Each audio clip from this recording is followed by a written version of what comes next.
सुप्रभात प्यारे विद्यार्थियों, मैं आपकी हिंदी अध्यापिका मीना फोगाट आज फिर आपके सामने एक नए अध्याय के साथ प्रस्तुत हुई हूँ।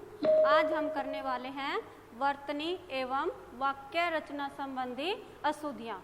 इससे पहले हमने किया था अपना चैप्टर वाक्य।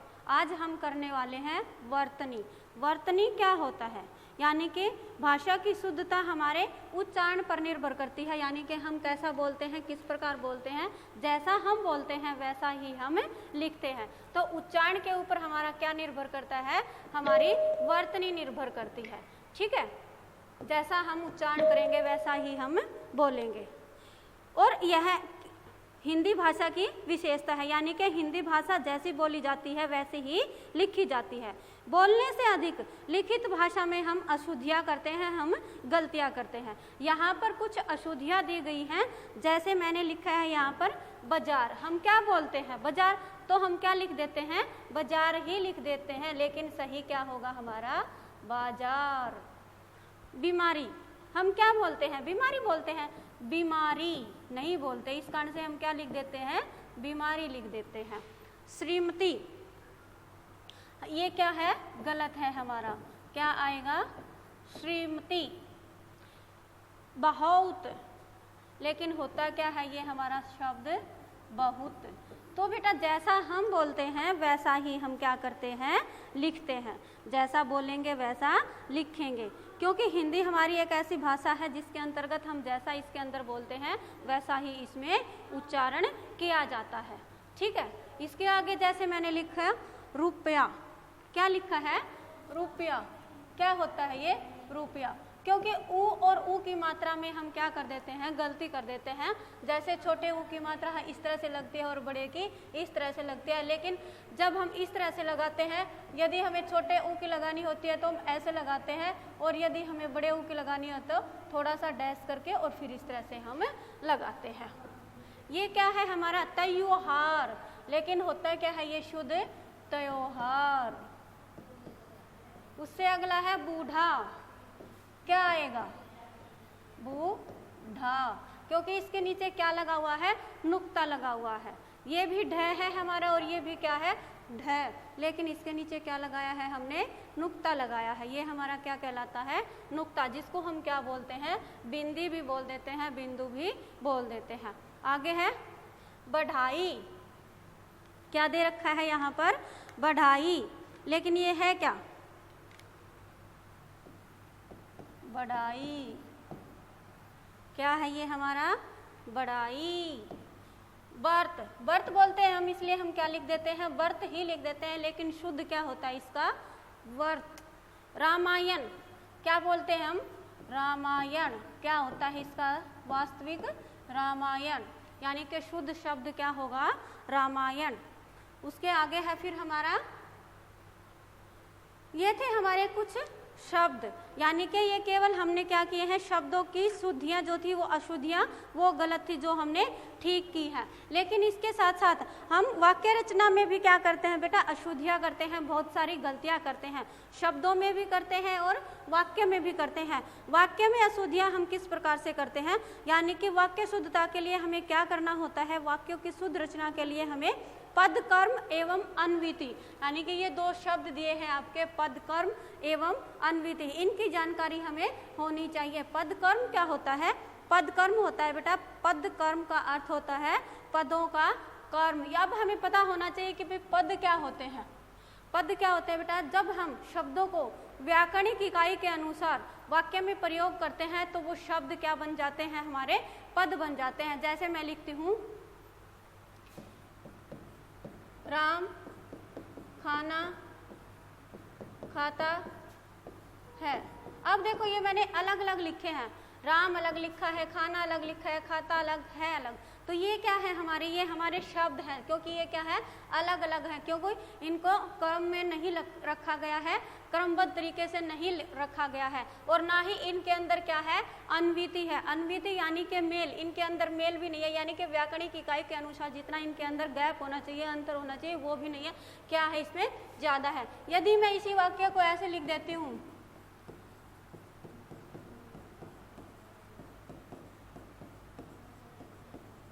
तो ये क्या बन गया हमारा?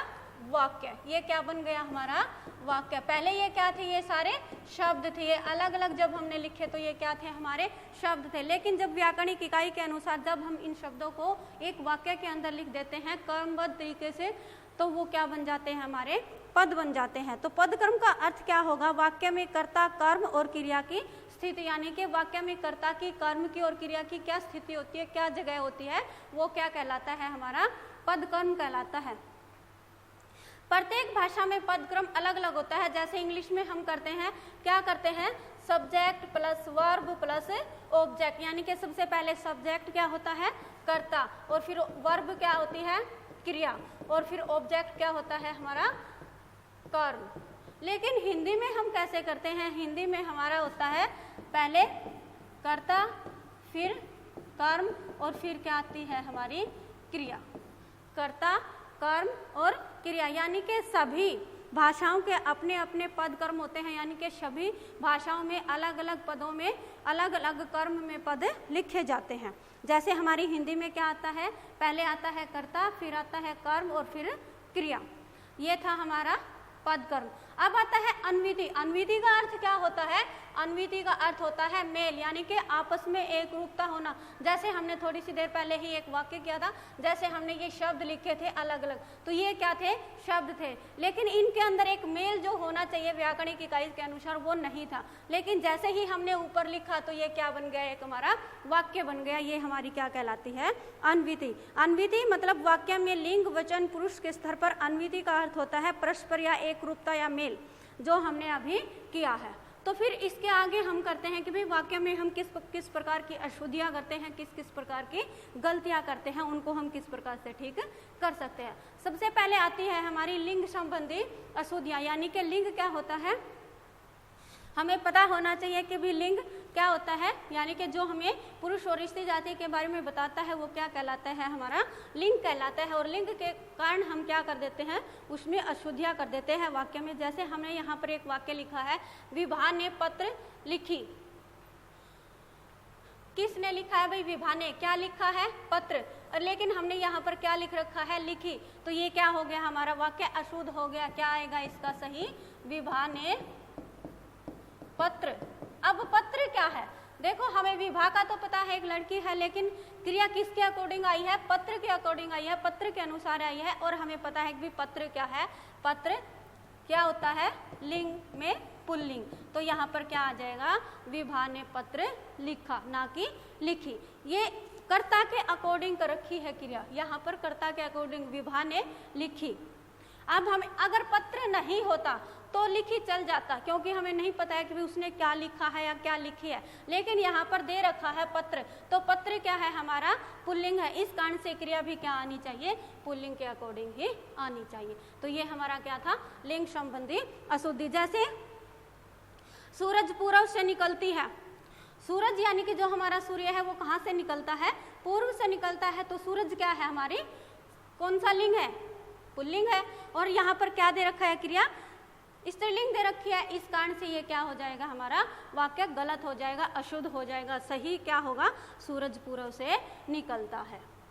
ठीक है, इसके आगे है फिर हमारा वचन संबंधी अशुद्धियाँ, यानी कि हम वचन के कारण भी क्या कर देते हैं, अशुद्धियाँ कर देते हैं। यानी कि हमारे हिंदी में कितने प्रकार के वचन होते हैं, 2 प्रकार के वचन होते हैं, एक वचन और बहुवचन। संस्कृत में हमारे 3 होते हैं, एक वचन, द्विवचन और बहुवचन। लेकिन हिंदी में हमारे केवल 2 ही वचन होते हैं। कौन कौन से, एक वचन और बहुवचन।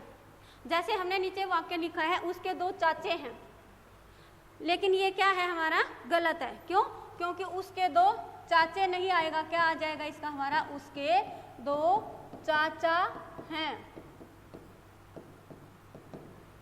चाचे नहीं होता वचन कभी भी, चेंज चाचा हैं, यानी कि उसके 2 क्या है भाई, हमने क्रिया के अकॉर्डिंग कर दिया, कितने हैं, उसके 2 चाचा हैं, तो 2 चाचा आ गया यहाँ पर। तो ये क्या था, हमारा वचन संबंधी अशुद्धियाँ।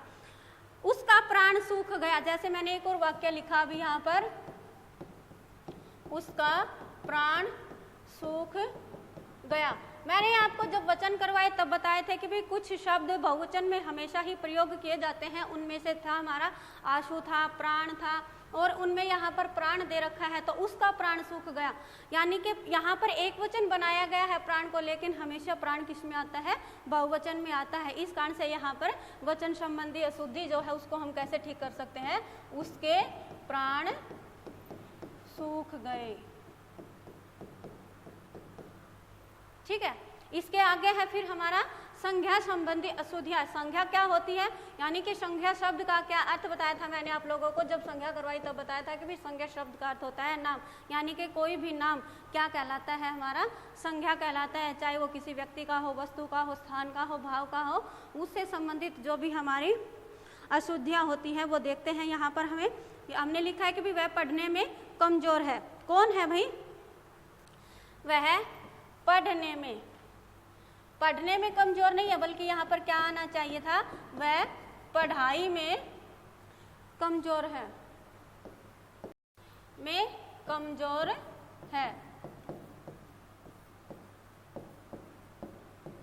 इसके साथ साथ जैसे हम एक और वाक्य देखते हैं, जैसे हाथियों की भीड़ ने आक्रमण कर दिया।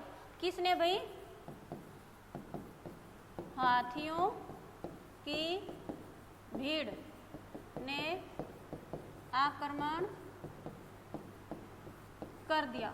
अब मैंने आपको जब ये करवाए थे शब्द भंडार, उसमें बताया था आपको कि भाई जैसे झुंड, हाथियों का क्या होता है? हाथियों की भीड़ नहीं होती, बल्कि लोगों की भीड़ हो सकती है, लेकिन हाथियों की भीड़ नहीं होती। उसको हम क्या बोलते हैं?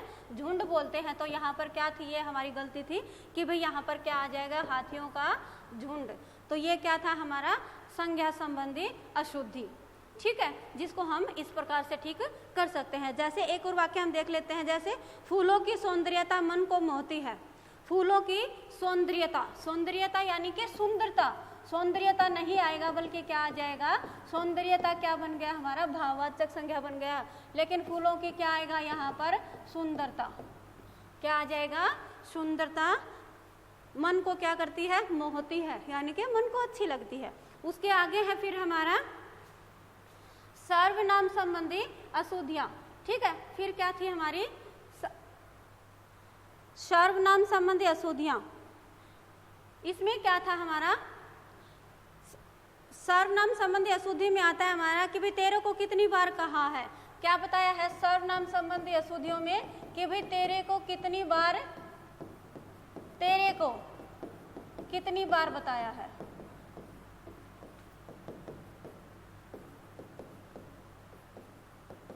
तो यहाँ पर क्या है? तेरे को। तो तेरे को की जगह पे हमें क्या आना चाहिए? यहाँ पर तुम्हें कितनी बार बताया है। हम जैसे आम भी बोलते हैं कि भाई मेरे को ये चाहिए, मेरे को नहीं होता कि भाई मेरे को खाना चाहिए, मेरे को ये चाहिए, मेरे को वो चाहिए। नहीं, क्या आता है वहां पर? मुझे खाना चाहिए। मेरे को नहीं होता, ये गलत है। किसकी दृष्टि से गलत है? ये सर्वनाम की दृष्टि से गलत है। क्या आना चाहिए वहां पर? मुझे खाना चाहिए। उसके पश्चात है हमारा विशेषण संबंधी अशुद्धियां, यानी कि विशेषण से संबंधित क्या क्या अशुद्धियां हो सकती हैं वो यहाँ पर हम बताएंगे, करेंगे। क्या थी? जैसे विख्यात चोर पकड़ा गया, ये क्या है? विशेषण संबंधी। अब आपको ये पता होना चाहिए कि भाई विशेषण क्या होता है, विशेषण किसे कहते हैं। यानी कि संज्ञा अथवा सर्वनाम की विशेषता बताने वाले शब्दों को हम क्या कहते हैं? विशेषण कहते हैं। तो यहाँ पर क्या है? विख्यात चोर पकड़ा गया। अब देखो, विख्यात कौन है? चोर। चोर कभी विख्यात नहीं होता, बल्कि क्या होता है? कुख्यात होता है। विख्यात का मतलब क्या होता है? प्रसिद्ध। कुख्यात नेगेटिविटी में है, विख्यात पॉजिटिविटी में है। दोनों ही प्रसिद्ध होते हैं, लेकिन एक गलत तरीके से और एक सही तरीके से। तो चोर को कौन सही बता सकता है? कोई नहीं बता सकता। इस कारण से ये शब्द विख्यात शब्द इसके लिए गलत है। तो यहाँ पर क्या आ जाएगा? चोर के लिए क्या आना चाहिए? यहाँ पर कुख्यात। जैसे वहां बड़ा अंधेरा था, वहां बड़ा अंधेरा था। अब देखो, अंधेरा बड़ा नहीं होता। अंधेरा क्या नहीं होता भाई? बड़ा नहीं होता, बल्कि क्या आना चाहिए यहाँ पर, वहाँ बड़े की जगह पर क्या आ जाएगा, बड़ा की जगह पर घना, क्योंकि अंधेरा क्या होता है, घना होता है या कम होता है, बड़ा नहीं होता है। तो यहाँ पर क्या हो जाएगा, विशेषण संबंधी हमारी अशुद्धि में क्या आ जाएगा, वहाँ घना अंधेरा था। फिर आता है हमारा क्रिया संबंधी अशुद्धियाँ। क्रिया संबंधी अशुद्धियाँ, हमें क्रिया का पता होना चाहिए। जब हमने संज्ञा किया, सर्वनाम किया, विशेषण किया था, क्रिया किया था, यानी कि जो हमने विकारी शब्द किए थे उनमें बताया था क्रिया क्या होती है, किसी काम का करना या होना जहाँ पर पाया जाता है उसे हम क्या कहते हैं, क्रिया कहते हैं। क्रिया के कितने भेद होते हैं वो भी हमने कर लिए थे, सकर्मक क्रिया, अकर्मक क्रिया। सकर्मक क्रिया क्या होती है, अकर्मक क्रिया क्या होती है, ये सब हमने सीख लिया था। जैसे हमने लिखा यहाँ पर मेले में बच्चा खो गई। अब देखो मेले में यहाँ पर यदि लड़की आ जाता, लड़की खो गई, फिर तो ठीक था, क्योंकि क्रिया किसके अकॉर्डिंग है, यहाँ पर बच्चे के अकॉर्डिंग होनी चाहिए। लेकिन बच्चा क्या है भाई, बच्चा खो गई नहीं होता, बल्कि क्या होता है, बच्चा खो गया। क्या हो गया, मेले में लड़की खो गई चल जाता, मेले में बच्चा खो गया। जैसे क्या आप चाय पियोगे, क्या आप चाय पियोगे नहीं होता, क्या होता है, क्या आप चाय पिएंगे, क्या आना चाहिए था, क्या आप चाय पिएंगे। ठीक है, ये था हमारा क्रिया संबंधी अशुद्धियाँ। जैसे छात्र ने यह कार्य करके नहीं दिया, यह कार्य करके, यह कार्य करके नहीं दिया, तो इसका यहाँ पर क्या आ जाएगा, छात्र ने यह कार्य नहीं किया, करके नहीं आना चाहिए, वहाँ पर क्या आ जाएगा, छात्र ने यह कार्य नहीं किया, यह कार्य नहीं किया। ठीक है, तो ये थी हमारी क्रिया संबंधी अशुद्धि। उसके पश्चात है हमारा अव्यय संबंधी अशुद्धियाँ। अव्यय संबंधी अशुद्धियाँ क्या होता है, अब इससे पहले हमें अव्यय के बारे में पता होना चाहिए, यानी कि हमने अपना 17वां जो अध्याय किया था उसमें हमने बताया था कि भाई अव्यय शब्द क्या होते हैं। अव्यय को हम अविकारी शब्द भी बोलते हैं, यानी कि अ प्लस व्यय, यानी कि जो खर्च नहीं होते। अ मतलब नहीं, प्लस व्यय मतलब खर्च, यानी कि जो खर्च नहीं होते। किसके कारण खर्च नहीं होते, जो शब्द लिंग वचन कारक या काल के अनुसार परिवर्तित नहीं होते, या उनमें विकार उत्पन्न नहीं होता या उनमें बदलाव नहीं होता, उनको हम क्या कहते हैं, विकारी शब्द कहते हैं। यानी कि चाहे कुछ भी हो जाए, चाहे लिंग हो, वचन हो, क्रिया हो, यानी कि जो हमारे विकारी शब्द होते हैं जैसे संज्ञा है, सर्वनाम है, विशेषण है, क्रिया है, ये हमारे क्या हो जाते हैं, चेंज हो जाते हैं। लेकिन जो अव्यय शब्द होते हैं हमारे वो चेंज नहीं होते। जैसे यहाँ पर हमने एक वाक्य लिखा है, जो करेगा वह भरेगा, तो ये क्या है, ये अव्यय की दृष्टि से क्या है, हमारा गलत है। क्या आ जाएगा यहाँ पर, जो करेगा सो भरेगा। क्या आना चाहिए यहाँ पर, जो करेगा सो भरेगा। जिसकी लाठी उसकी भैंस, ये क्या होगा हमारा, सही होगा। यानी कि जिसकी के साथ क्या संबंधित है, उसकी, जिसकी उसकी, जैसा वैसा, जैसा करोगे वैसा भरोगे। जैसे यहाँ पर एक और वाक्य हम देख लेते हैं, जैसे बच्चे ने ध्यानपूर्वक कहानी सुनी, बल्कि यहाँ पर क्या आना चाहिए, बच्चे ने कहानी ध्यानपूर्वक सुनी। बच्चे ने ध्यानपूर्वक कहानी सुनी के बजाय यहाँ पर क्या होना चाहिए, बच्चे ने कहानी ध्यानपूर्वक सुनी। ठीक है, तो ये थे हमारे बेटा कुछ वर्तनी, यानी कि वर्तनी का मतलब क्या होता है, शुद्ध अशुद्ध, यानी कि जो हम शब्द लिखते हैं, जैसा हम उच्चारण करते हैं वैसा ही हम लिखते हैं, यानी कि जैसा बोलेंगे वैसा लिखेंगे। तो आज हमने किया है कि भाई हम शब्दों को किस प्रकार से शुद्ध लिखते हैं, उसके साथ साथ वाक्य शोधन के बारे में भी आज हमने सीखा है। तो मैं आशा करती हूँ कि आप सभी को ये अध्याय अच्छे से समझ आ गया होगा। यदि फिर भी आपको कोई समस्या रहती है तो आप मुझसे संपर्क कर सकते हैं।